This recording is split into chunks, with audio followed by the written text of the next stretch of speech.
Welcome to this episode of Inside Aviation. Today we're talking to Tony Mulvey from Flying Research and their current white paper that's out, Boeing's Uphill Battle, goes over delivery and fleet trends in the U.S. airline industry. And then Ryan and I talk about some headlines regarding Boeing and discuss if they're actually news. Man, a lot of aviation news out there, a lot of headlines in the mainstream outlets. Plenty to talk about today.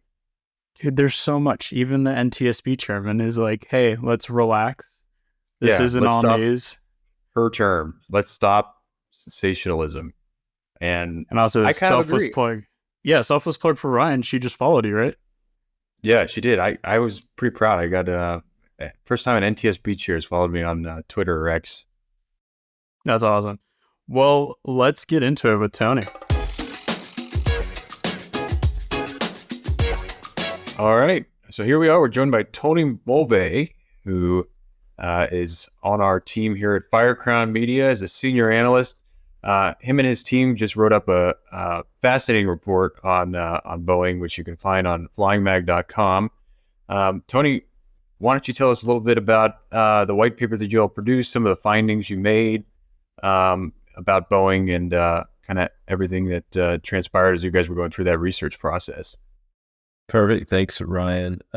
So, we took a look at Boeing's commercial market outlook. They kind of use it as their guidance to set where the market is and where the commercial space is going. So we kind of used that as a gauge and took some kind of, it seemed very optimistic when we looked at it the first time. So the idea was, okay, what are the trends at the big four airlines? Because, I think Southwest is the smallest of the four. They have, about 700 planes, maybe almost 800 planes. So we just want to take a look and see if the growth trends that they're expecting were plausible. And really, it seems like in North America that it's a pretty optimistic outlook overall. What made you think it was optimistic? Anything in particular stick out to you guys? It's just the rate of deliveries growing at a rate much faster than GDP. I think in the commercial outlook, they're expecting global growth at 3.6% or over 3% for deliveries over the next 20 years versus GDP growth of 2.6%. So, the way we thought about it, at least from the perspective, is that air travel as a whole is fairly mature. If you look at TSA throughput, especially here, again, domestically, it's really kind of plateaued right around, 2 million passengers a day, somewhere in that range. So that idea that the demand might not, to grow at a rate that they were expecting here in North America, it's basically delivering double what the current fleet was. And the thing that we looked at was kind of like, this is between Boeing and Airbus, right? It's the whole commercial market. Those are the two primary players in it. So, the idea was that doubling the size of the current fleet, there's got to be demand on the other side, right? And it just seems like we're at a point you would have to see growth from a domestic passenger to line up with that for these orders to grow at a rate that you're going to double. And it just seems like there's a couple of things working against Boeing. Like you look at the average age of their aircraft in their U.S. Big Four fleet, that age is at the lowest level it's been in over 20 years. I think the average age now is around 6 years versus Airbus, which is a little older, which kind of lends credence to Airbus having to make more deliveries than Boeing. You see market share being taken kind of across the board over the past 20 years. So it's just this growth expectation that they would have to grow at a rate that's just so much faster than what they've really grown in the last 20 years. Yeah. And Boeing is one of the commercial airplanes are one of the largest U.S. exports. Boeing obviously is the main driver behind that. Do you see kind of a shift with some of the recent MAX issues, Boeing not be able to expand their MAX assembly line? Do you see that sort of export value changing or any impacts to the overall U.S. GDP as a result? That's the part. It's hard to tell, right? Because like you said, it is a big driver of export, and commercial aircraft are expensive, and they're going to continue to deliver, especially when you look at it, it's an oligopoly, right? There's two of them, or duopoly, there's two of them. So, I mean, as a whole, I mean, I don't see that impacting it. I think it's more of a balancing of the two. And I think, I mean, the luxury they have is you have an airline like, again, Southwest at 100% Boeing. And then I think what's interesting is you have the United side, right? And the issues that they've had recently. And their CEO was on CNBC not long ago talking about, hey, we're building a plan that doesn't have the MAX 10 in it. And, or like gauging that in, or the expectations for that. So I think that's some of it. It's like, there's still tailwinds in some airlines, and then other ones there's headwinds. So I don't know from a whole perspective. And then you obviously have the global impacts in that. So I know most of what we looked at in the white paper was focused on North America, and it is so important. But I mean, just Wednesday morning, you saw that the CFO came out and said delivery numbers are softer. They're not going to produce the same number or the maximum number of that 38 a month that the FAA allows. Like, they're not going to hit those numbers. And that seems like a concern too for these bullish numbers on over the next 20 years. Yeah. So if you're, let's use Southwest, which you just mentioned. I mean, they're banking significantly on the MAX 7 to replace their older Dash 700 variants in their fleet. And I think Southwest has kind of limited their capacity outlook here in 2024, just because, the MAX 7 and then, of course, the 8 that they also have planned for delivery is kind of slowed even more than it already was. Do you think this will have, the Boeing's issues will have a pretty substantial impact on airline capacity growth across the board? I mean, it's hard to say. I don't think so. And I only say that because, again, the average fleet age is still relatively young. So, I mean, in comparison to like an Airbus, I mean, if we were talking average age at 20 plus years across the board, I would say it's probably more of a concern. Right now, it's not. It's probably more of a concern, 15 years from now when those planes are aging and if they don't figure out a production. I mean, I say this, and I flew Southwest. I flew every variation this last week, the 700, the 800, and the MAX 8. So it's from that perspective, I think it's just the long-term, like, the luxury they have is I would think they have a little time to figure it out just because they have the global age of the fleet, or the U.S. age of these fleets are relatively young. Ryan, I have a question for you. Since, Airbus is the older airframe among all these different airlines, do you think the recent news with Boeing is affecting them competing for what those orders are going to be? Where like American Airlines would replace their Airbus fleet with maybe Boeing 737s, but they're just going to go do 320s and 321s now? Or do you think that's just like irrelevant and they would have done Airbus anyway? I don't think it's a perfect, I never really see it personally as a perfect like 1-to-1 ratio. When airlines go out and shop for airplanes, they're really shopping for the best deal. And when they're buying several frames at a time, you can sort of kind of work with the manufacturer to get a decent deal for multiple aircraft. So that's why American, a couple of weeks ago, went out and bought the MAX 10. And sort of the assumption there is that they got a very good deal on those aircraft. And they might not necessarily be replacing the 800s that American has in their fleet, but they're certainly going to be looking at, replacing the older 319s and A320s, that date back to like America West. Those are 20 plus year. I was just on a 319. It was terrible. Yeah, those are definitely older airplanes. So I think you're certainly going to see there's no loyalty when it comes to the manufacturers. It's really who can offer the best deal for what the airplane or what the airline needs in terms of gauge. Gotcha. I guess the other question I had is Boeing, over the last 20 years hasn't really come out with a new narrow body. I guess you can say the 737 MAX technically is new. but in Airbus, through the way of acquisition, has the 220. Do you think that's also affecting Boeing's growth, is not having a new option? Oh, absolutely. I think I've always said, and I'm biased because I've been around this industry a while, but I've always said that biggest mistake Boeing ever made was not looking at a clean sheet design.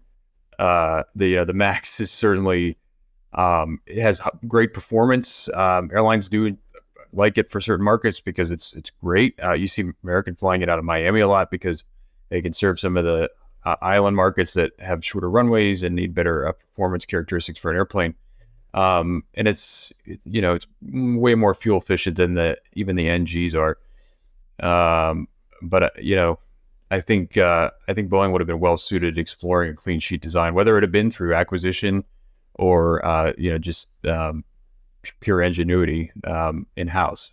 And I'll just add, because like that was an area that we saw like as a headwind for Boeing, is this lack of the clean sheet design. I mean, they're talking at least another decade before the potential for one. I mean, you're talking, if you call the Max a clean sheet, which in reality it's not really. I mean, they're still building it off the 737 base. I mean, to some degree.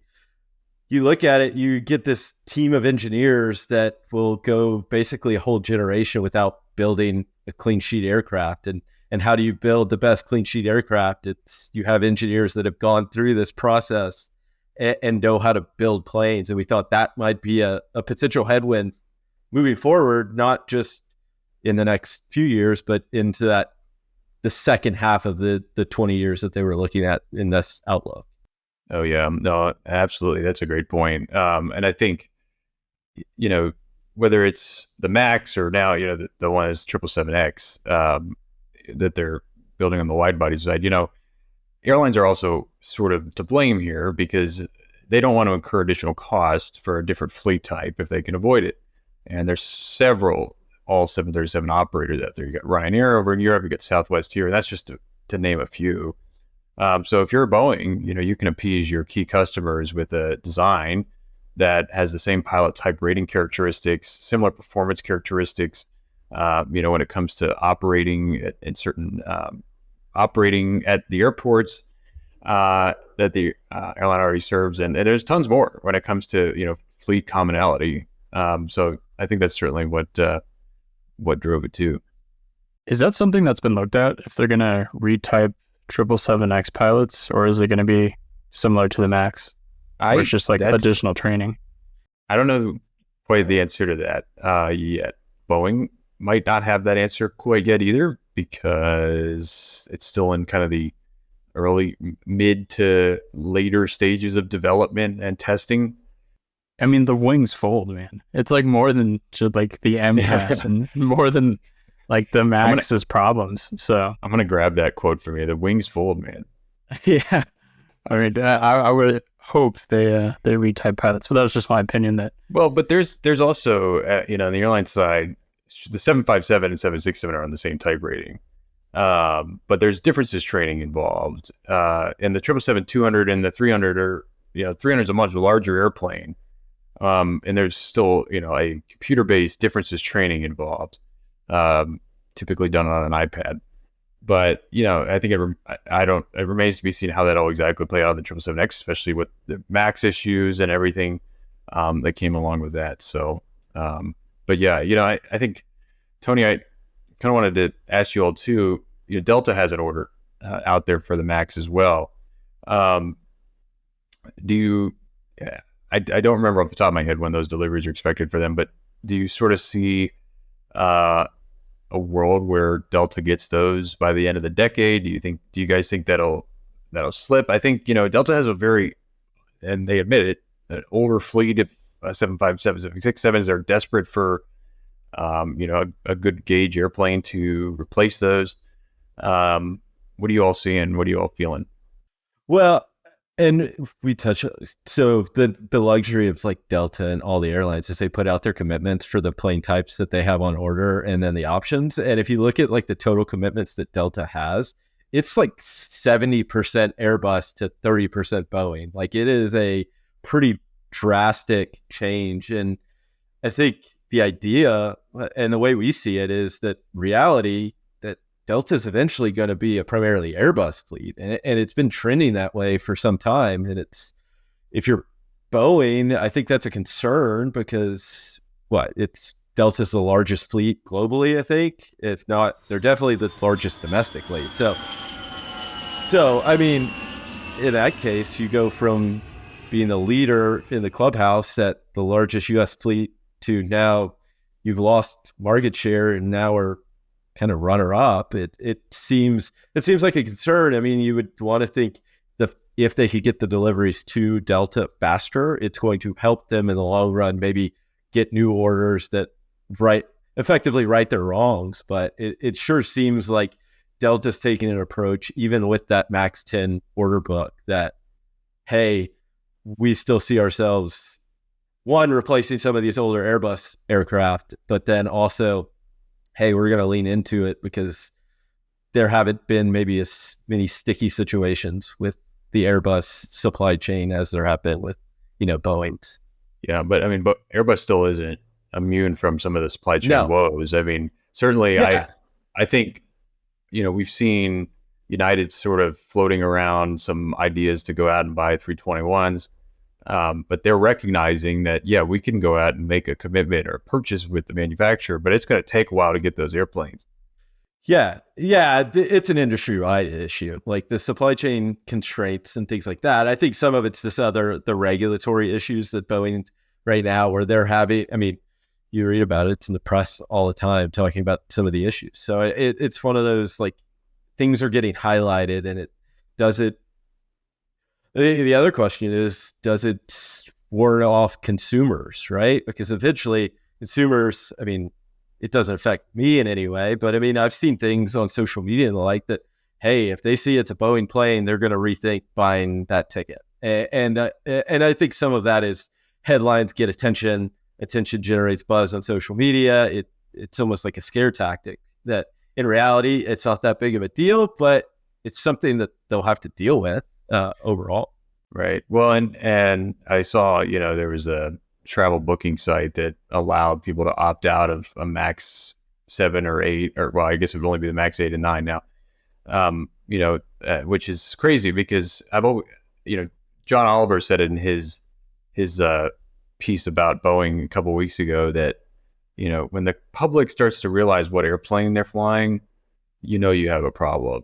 And I've said that too for a long time, is that the general public doesn't, think twice generally about the airplane that they're about to get on. People like me do, but they certainly don't, and it's rough game when they do.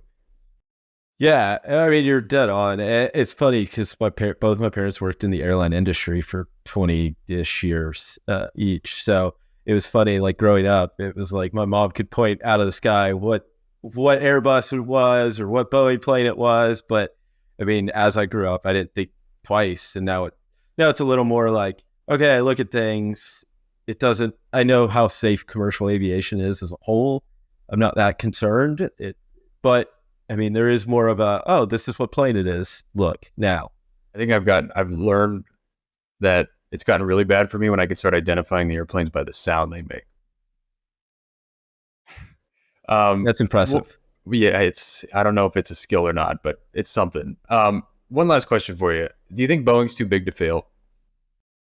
I think Boeing's too important to the U.S. government and U.S. economy to fail. I mean, you look at the military side of the business, like it is fairly important to the U.S. and then the export piece, right? So to that degree, yes. So I'm not saying Boeing's like the thing's not going to zero anytime soon or anything like that. But I think there's just some headwinds again to hit a forecast that they kind of act as their guidance overall. So I think that was more of the take we were going was like, is this plausible and why or why not? And the idea was, can we find holes that maybe question if they're going to basically double their North American fleet size in a few years? I agree with like they're too big on the military and the space side. That could be a whole other research white paper we can get into next time. Well, and they're they're literally, they're not building it, but they're, manufacturing Air Force One, the what is VC-25, but they're building the new presidential aircraft.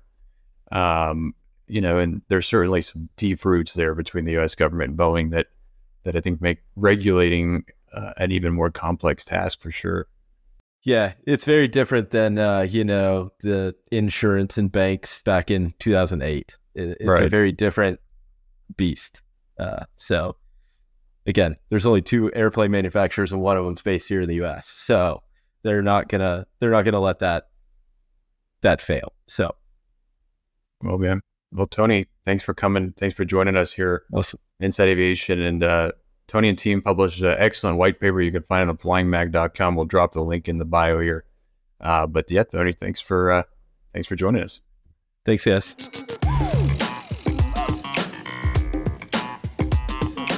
So how many times have you actually been like tossed back to the gate as a passenger and then as working for American Airlines in your past? Because I could tell you, like, from my end on Frontier Airlines, these Airbuses break all the time.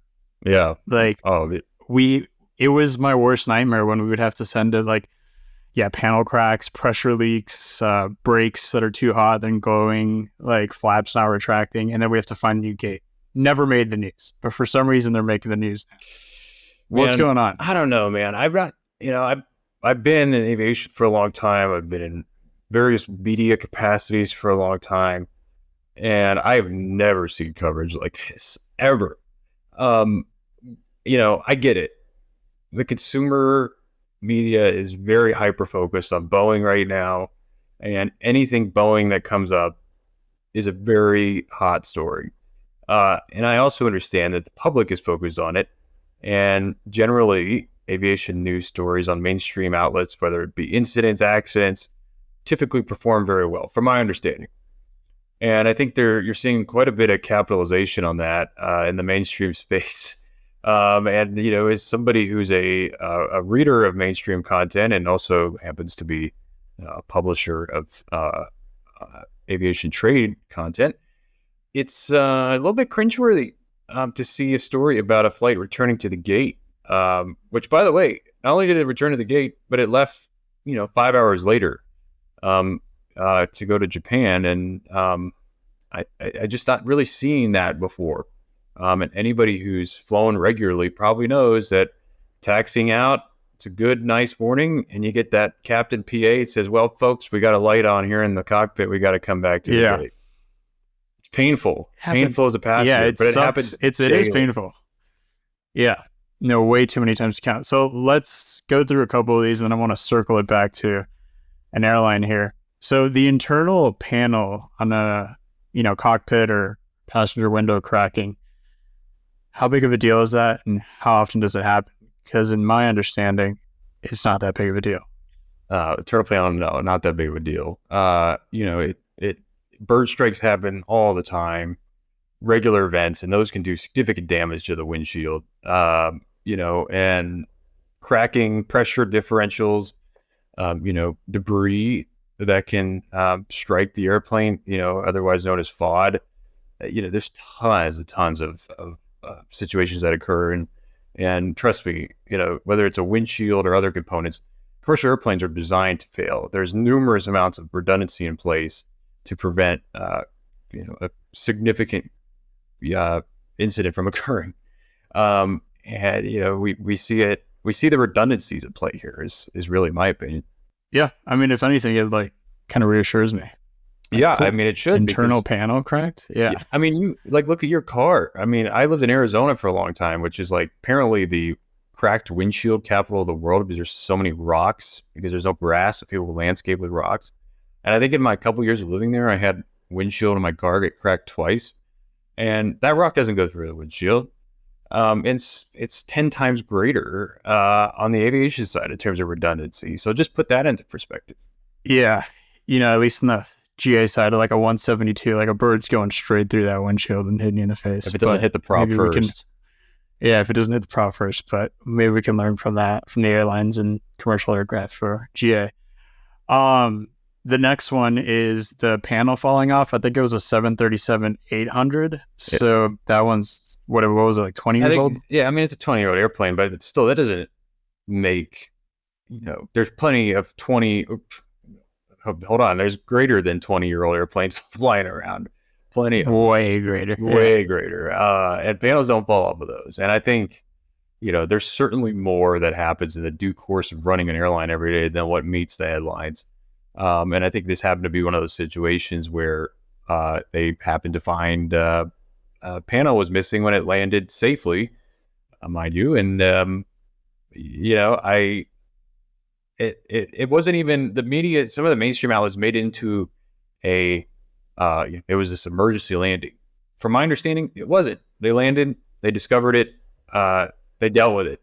And, they probably co-matted Company of Material Shipping, a extra panel up there to Oregon and patched up, fixed it out, and flew it. That United 777 lost a wheel, flew just a couple days later. So these things happen. Just like, again, let's take it back to an automobile or a car where you're driving down the road and your car breaks down, or you have some kind of issue. Hopefully no panels are flying off your car, but again, it happens. It's in the due course of operating a vehicle, whether that be an airplane or a car. So from a consumer, just to play that side of the argument, I see a panel falling off. I see a wheel falling off, and it's the same airline. Is that indicative of bigger maintenance issues? Like no, the engine, no, flight control system, hydraulics. So maintenance programs at airlines are, especially 121 operators, are substantially regulated. Are some of the most expensive operations that take place at an airline are maintenance checks, heavy checks, overhauls, and airline mechanics, just like any other more frontline career in the aviation space, are certified. So there's numerous redundancies in place, and often you find that policies at airlines and regulators don't allow mechanics to fix the same thing twice on the same airplane. They can't do an oil change on both engines. They can only do one, and their colleague has to do the other. So there's numerous redundancies in place. Again, this happens to be a highly volatile, scrutinous media cycle that's kind of radar locking on anything that has to do with Boeing, and, well, unfortunately for United, them too. Yeah, it's all United. They're kind of getting away with it, which I'll get to there. I think my favorite one of these incidents is the skidding off the runway. Not that it's a good thing, but it was a couple different issues that led to it that had nothing to do with aircraft type, which was ATC sequencing and the condition of the runway. They hadn't scraped it off right. They hadn't scraped off the rubber, so the braking action on it was kind of terrible. That's the word. Airports do regular routine maintenance on runways. Larger airports do multiple runway inspections a day. Part of the overall maintenance of the runways to scrape the rubber off, because it reduces the traction that your tires get. I think you're right. There was several instances in play there. And again, it just happened to be a 737 MAX, where, they were kind of air traffic control was trying to keep separation. It was not a great visibility day. Separation minimums were greater. They were trying to pack in airplanes, get it landed. That's kind of, unfortunately, what can happen is pressure gets on. People are trying to rush, to keep the operation going. And, situations like sliding off the runway or Tokyo drifting it into the mud, happen. They stink. They're not great, and they draw a lot of attention. But again, nobody was injured. Slides didn't even have to deploy. People just got off on the air stairs. The airplane was damaged and pretty muddy, but again, it happens. It's in the due course of human events. Do we know if that actual aircraft is back in service, or I don't know. I haven't checked. I know the NTSB and all that. I know the NTSB was actually investigating that incident, which means it was significant enough for them to kind of keep an eye on it. So I'm not sure if it's back in service or not. Yeah, it'll be interesting to see. about It looked like fast in the it videos gets though, back there on. was pretty substantial damage to the flight control surfaces, flaps, obviously the main landing gear. So I think it would probably take a while for all that maintenance to be done. But it will be eventually. I don't think it's total. It doesn't look too bad. No, it doesn't look total, cool. but it certainly looks like there's quite a bit of damage. Yeah. So as a former ground guy, like ground ops guy for an airline, these next two were kind of interesting.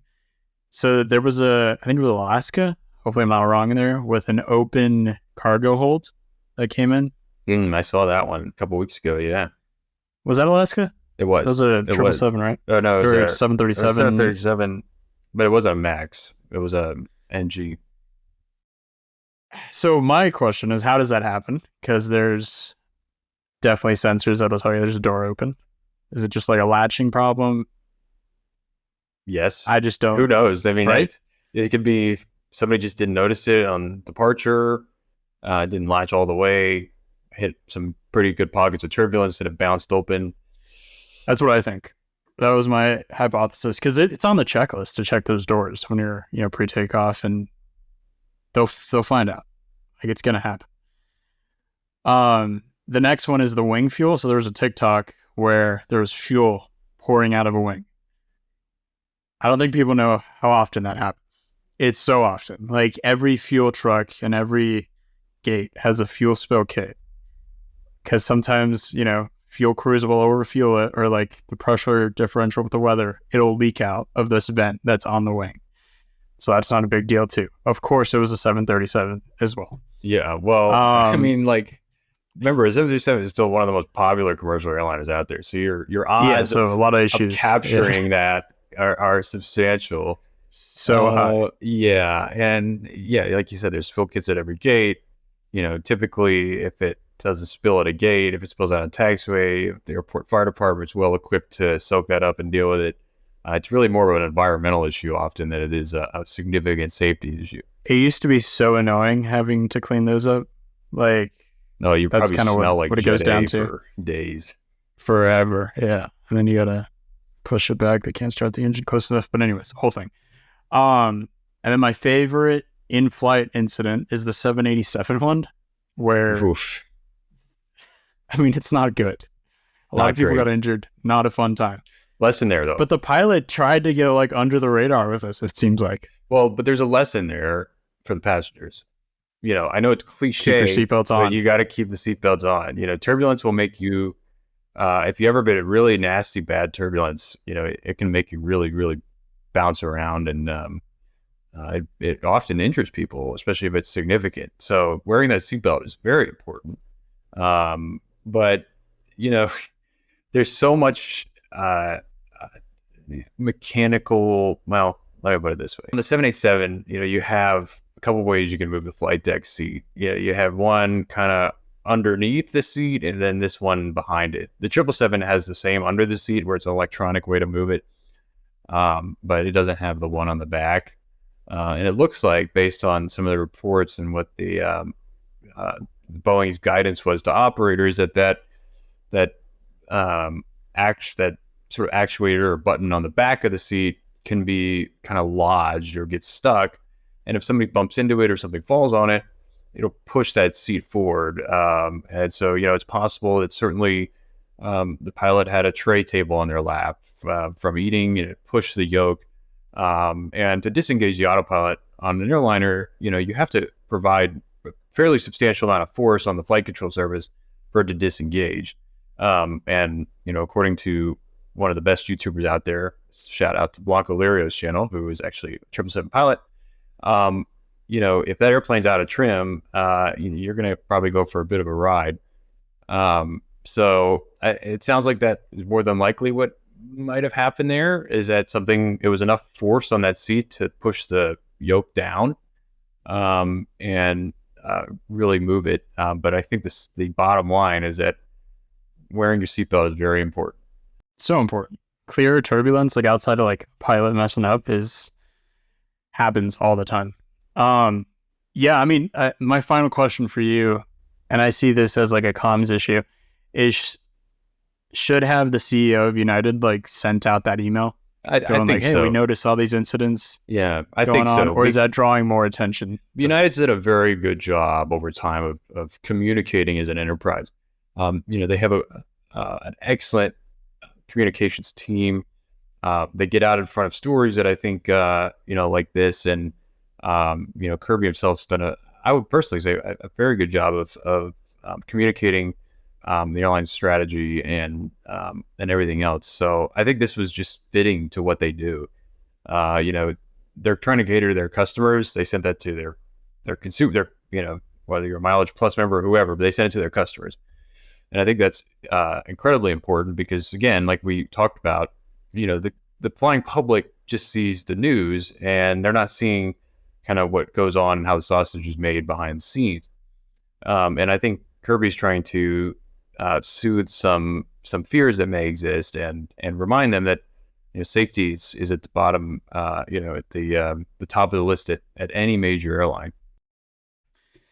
I agree, and I think it's great communication. I feel good as a customer. Yeah. No, it's awesome. They got ahead of it. They noticed that they were at the center of it. So, that's all I got for you. Unless you want to throw another incident in the mix to talk about. I mean, there's honestly, it's kind of losing track. It's hard to look. I mean, I get questions from mainstream outlets, speaking on some of this stuff, and it's hard because I'm often giving them the story that they don't want to write, which is that this is a blip in the overall great, excellent, robust safety culture that commercial aviation has, and often I find that people don't really like that answer because it doesn't fit the narrative. But yeah, I mean, I get questions all the time and I get messages from family and friends too. Oh, I'm flying on a 737 MAX 9. Is it safe? And I'm like, yeah, it's still the safest way to travel overall. I flew on the first 737 MAX back in the service here in the United States back a couple of years ago, and I do it again. I have no issues with it. I still think the data speaks for itself, and commercial aviation's one of the safest ways to get around, no question. All right, thanks for tuning in here to this episode of Inside Aviation. Lots of good discussion around Boeing and some of these hot headlines popping up everywhere, it seems, these days. You can find Inside Aviation here on AvWeb's YouTube or wherever you listen to your podcast. Make sure you follow all of our aviation brands, including Flying Magazine, Plane and Pilot, AvWeb, AirlineGeeks, Kit Planes, and plenty more. Thanks for watching.